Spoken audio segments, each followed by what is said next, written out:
everyone, and welcome back to my channel. My name is Phyllis, and here on my channel I share DIYs, home decor, goodwill, thrift hauls, and more.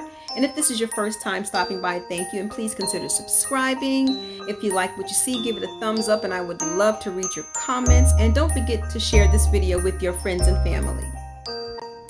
In today's video, I am participating in the Winter Fireplace Challenge 2020 collaboration.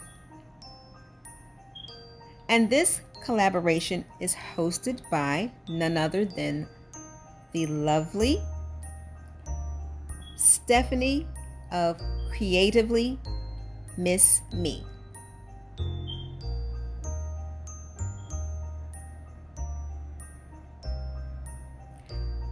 Stephanie has put a twist on this challenge, and she has asked that we include a gnome on our fireplace decor.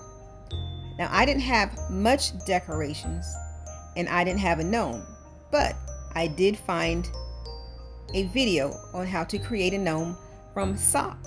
So here's an old sock that I had, and I used the inside for the body and the outside for the hat.